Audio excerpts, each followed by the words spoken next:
everyone, welcome back to my channel, and this is a review on the Tarte Recreate silicone free face primer. And if you like to hear about my experience in using this product, please keep on watching. So I got this Tarte primer in a sample kit from Sephora.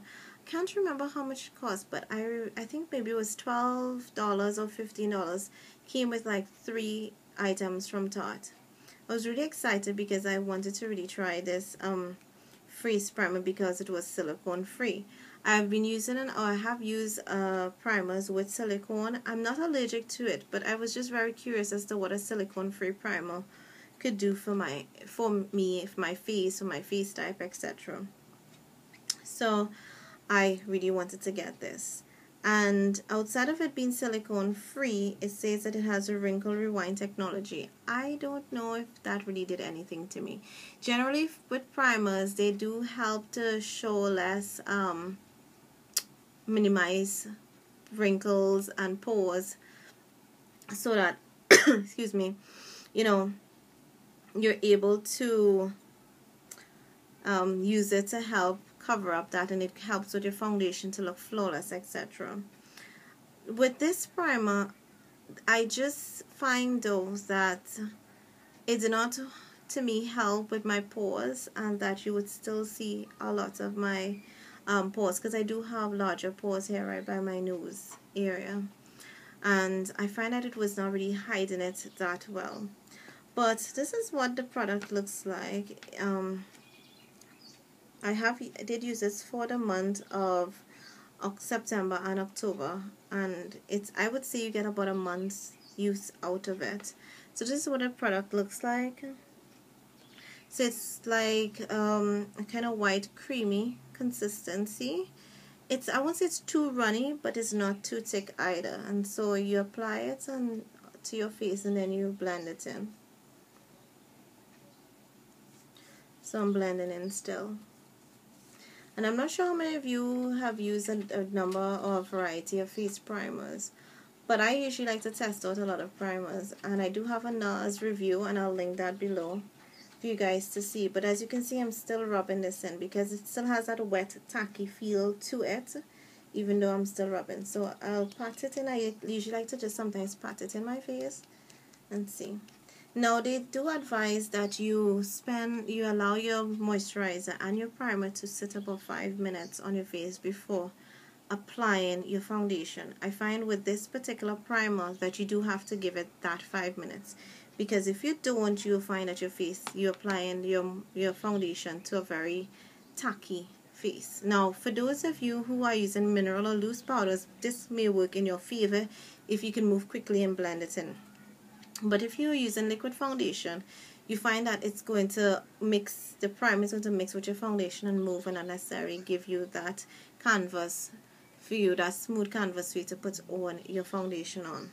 So after about a minute plus, it is still tacky, it almost feels like a moisturizer kind of consistency, but does not settle too well into the skin. Now, I do not have dry skin. I do have oily to combination, so that could also be a minus on my take, in that I already have oily skin type, so that if your face is dry, then maybe this will work really, really well for you. In my take, it did not work that well because of how moisturizing it seems.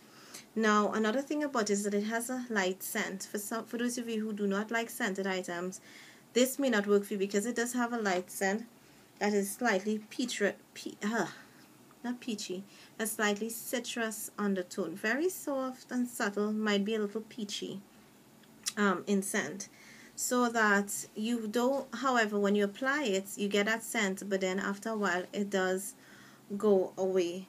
My only drawback, honestly, on this is how moisturizing it is. I use a moisturizer before applying my primer, so that this almost seems a little counterproductive. Now, if my moisturizer settles in, because I do have 2 of them that I'm currently using, if I use the one that really absorbs, which is the Clinique Dramatically Moisturizing Gel, that really absorbs very quickly into the skin, and you get that smooth, soft feel to it. I've tried this with it, and the combination really works well. But I have a Estee Lauder face moisturizer, and it really does not work well with that, because that one is really hydrating, and so the combination usually has my skin really oily. But all in all, I think though that it does work in keeping your foundation on. I do get a long day wear with this. I would say an average of about 10 hours plus.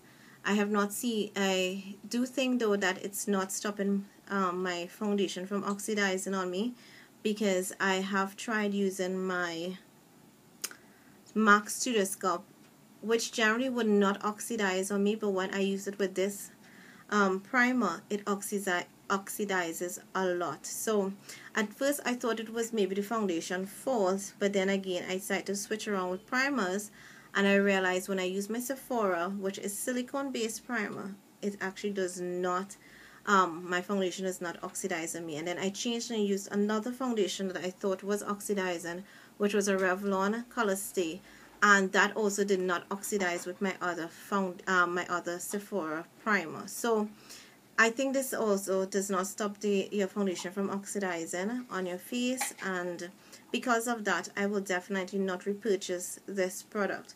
For me, I would give this product a 2.5. It's really a iffy thing though, because outside of me not repurchasing it, I will not recommend this to individuals who have oily to combination skin. As against those who have dry to normal skin, I think this would work well on you. So that's my review. I hope it was helpful for those of you who are interested in getting this product, those of you interested in going out there and purchasing it, and for those of you who have the following skin types, as I said, you can use that as your gauge. So thanks again everyone for watching. Hope it was helpful. You can check out my blog, follow me on Instagram and Twitter, all that good stuff. I will leave it below. And if you have not subscribed to my channel, please go ahead and do so. I really appreciate it. And go ahead and thumbs up the video if you like my reviews and if you'd like to see future reviews from me. So until next time, take care and God bless.